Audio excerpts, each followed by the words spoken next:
ہمارے ساتھ رہنے کا شکریہ. بریک پہ جانے سے پہلے ہم لوگ نے یہ موضوع چھیڑا تھا کہ آئی ایم ایف نے کافی کنڈیشنز تو لگا دی, کافی انہوں نے ریسٹرکشنز لگا دی ہیں پاکستان پہ کہ ٹیکسیشن بڑھے گی, اور لیکن یہ بات کہیں سامنے نہیں آئی ہے. انہوں نے بالکل زور ڈالا تھا کہ حکومت کو اپنے اخراجات گورنمنٹ بوروئنگ اسٹیٹ بینک جو ہے اس سے کم کرنی چاہیے, اس پہ ذرا ریسٹرکشن لگانا چاہیے, لیکن اس کے بعد کبھی کچھ ایسا ہوا نہیں. سائم, آپ بینک سے تعلق رکھتے ہیں, حکومت کے بڑھتے ہوئے قرضے, اسٹیٹ بینک سے کافی قرضے لے گئے, اور بھی بینکروں سے بات ہوئی, ان سب نے بولا ہے کہ بینکس کافی ڈرائی ہو چکے ہیں, ان کے پاس پیسوں کی کافی کمی ہے. ایک بینکر کی حیثیت سے کس طرح آپ دیکھ رہے ہیں کہ اتنے ایکسیسو گورنمنٹ بورنگ ہو رہی ہے, ان کے اخراجات بڑھے جا رہے ہیں, آئی ایم ایف اس پہ کچھ کر نہیں رہا ہے؟ جی, اور to give you a size, اس وقت ٹوٹل جو بینکنگ ایسٹس ہیں تقریباً 3 ٹریلین روپیز کے قریب بنتی ہیں.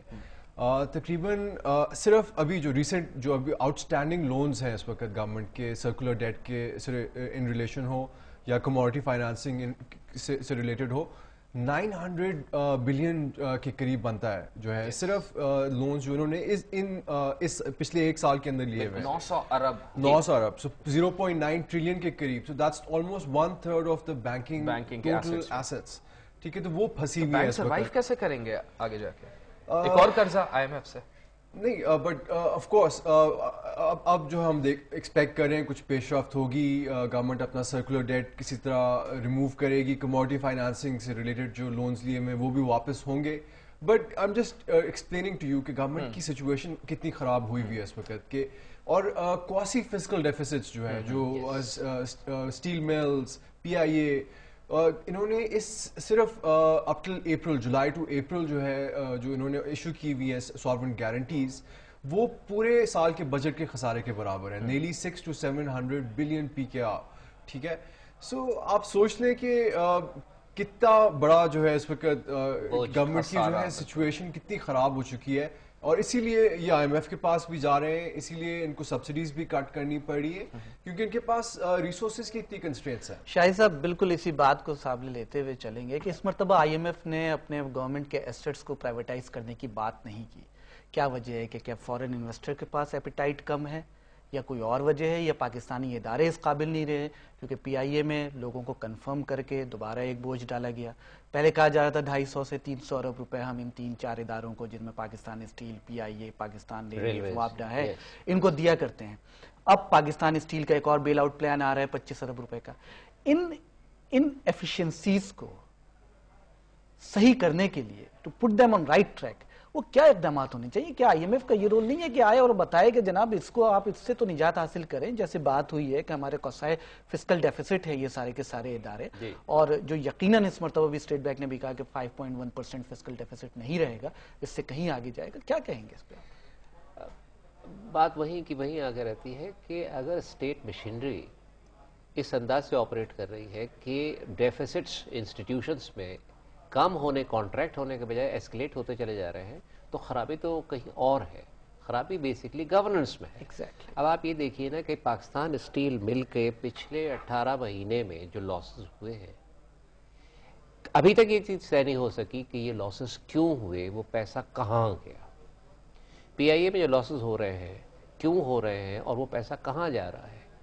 تو اب یہ تصور کرنا کہ آپ ڈیفیسٹس کریٹ کرتے رہیے, آرگنائزیشنز میل فنکشن کرتی رہیں, پیسے کا ضیاع ہوتا رہے, اور آپ مزید ٹیکس لگا کے لوگوں سے وہ پیسے حاصل کرتے رہے, یہ نہیں ممکن ہے. یعنی کہ وقت گزارے والا ہے کہ یہ وقت بھی گزر جائے گا. نہیں, لیکن یہ وقت اب گزرنے والا نہیں ہے. اس کی وجہ یہ ہے کہ آپ کی معیشت کی کمپیٹیٹیونیس اس حد تک نیچے آ چکی ہے کہ آپ مزید جتنے ٹیکس لگاتے ہیں ڈائریکٹ یا انڈائریکٹ, وہ آپ کی انڈسٹری کی کمپیٹیٹیونیس کو اور نیچے تلتی چلی جائے گی. اور آپ یہ بتائیے کہ جب آپ کی انڈسٹری کی کمپیٹیٹیونیس نیچے آتی چلی جائے گی تو آپ کی ایکسپورٹ کس طرح بڑھیں گی, اور اگر آپ کی ایکسپورٹس نہیں بڑھ سکتی ہیں تو وہ جو ایکسٹرنل ڈیٹ جس کا آسمان تک آپ جانے والا ہے, پہاڑ آپ کا, اس کی ری پیمنٹ کیپیسٹی کہاں سے پیدا ہو. سوشل کاسٹ الگ ہے اس کی کہ لوگوں کو اگر روزگار نہیں ملے گا, کیپٹل انٹینسو انڈسٹریز نہیں لگیں گی, ان ایمپلائمنٹ کریٹ ہو رہا ہے. اچھا, ان ایمپلائمنٹ جو ہے وہ ایک اور سوشل کیوس کو جنم دے رہا ہے جو بڑھتا جا رہا ہے. لہٰذا جو چیز انفارچونیٹ ہے آئی ایم ایف کے رول میں وہ یہ ہے کہ وہ صرف نمبرز پہ جا رہے ہیں, ان کو اس چیز کا اندازہ نہیں ہے کہ یہ نمبرز آنے کہاں سے چاہیے.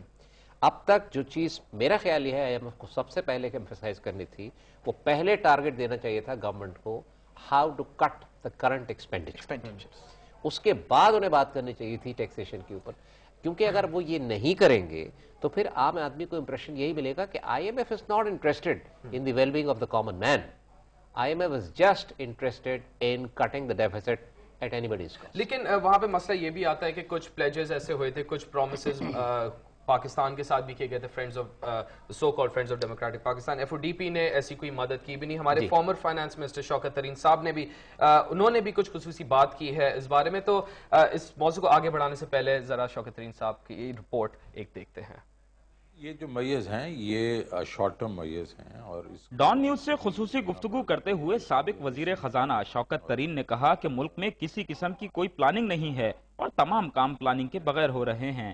اس وقت 25 مختلف انرجی پلان ہیں, لیکن ان پر عمل درآمد بھی تو ہونا چاہیے. شوکت ترین کا کہنا تھا کہ بجلی کے حالیہ بحران کا رینٹل پاور پلانٹ کے علاوہ بھی حل موجود تھا, لیکن اس پر عمل نہیں کیا گیا. صرف ایک رینٹل ہی نہیں ہے, اور بھی اس کے علاج ہیں. تو میرے خیال میں 2 سال کے اندر تو ہم جو گیس کو اب لے کے آ جائیں گے. ہم جو پاور وہ پلانٹس ہیں جو کہ اس وقت پوری طریقے سے نہیں چل رہے ان کو چلائیں گے, جس کا مطلب ہے ہم سرکولر ڈیٹ بھی ٹھیک کریں.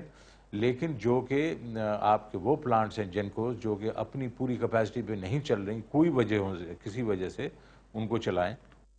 سینیٹر شوکت ترین نے مزید کہا کہ ملک میں نوکریاں سیاسی بنیادوں پر ملتی ہیں اور احتساب کا عمل نہیں ہے. سابق وزیر خزانہ کا کہنا تھا کہ پالیسی ساز اداروں کے فیصلوں پر عمل درآمد نہیں ہو رہا. شوکت ترین نے انکشاف کیا کہ پلاننگ کمیشن گزشتہ تقریباً 30 برس سے کام ہی نہیں کر رہا. پلاننگ کمیشن کے تھرو انہوں نے کہا پلان وہاں بنیں گے اور سارے اس میں پارٹیسپیٹ کریں گے. ریویو پروسیس بھی وہیں سے ہوگا, کیونکہ پرائم منسٹر کو انہوں نے اس کا ایک چیئرمین بنایا تھا پلاننگ کمیشن کے پلاننگ بورڈ کا. وہ کوئی پچھلے 30 سال سے جو ہے وہ ڈس فنکشنل ہے. سابق وزیر خزانہ شوکت ترین نے مزید انکشاف کیا کہ فرینڈز آف پاکستان کی جانب سے پاکستان کو دہشت گردی کے خلاف عالمی جنگ میں $400 ملین کے کیے گئے وعدے تاحال وفا نہ ہو سکے. بٹ ہم نے فرینڈز آف پاکستان سے بھی بات کی کہ ہمارا تقریباً اب $8 سے $9 بلین سال کا جو ہے وہ ہمارا لاسز ہو رہے ہیں وار آن ٹیرر پہ, تو آپ ہمیں ہیلپ کریں. اور انہوں نے ٹوکیو میں پلیجز بھی کی, اور لیکن ان پلیجز کے اوپر ابھی تک پوری طریقے سے ایک قسم سے انہوں نے ڈیلیور نہیں کیا. سابق وزیر خزانہ کا کہنا تھا کہ امریکہ سے بھیک مانگنے کی ضرورت نہیں تھی, کیونکہ اگر ہمارے ادارے ٹھیک ہوں تو ہم ٹیکس ادا کریں تو 1300 ملین سالانہ حاصل کیے جا سکتے ہیں. پبلک سیکٹر جو ڈیولپمنٹ پروگرام ہے اس کے اوپر زیاں جو ہوتا ہے ہمارا تقریباً 300 ارب روپیہ سال کا ہوتا ہے.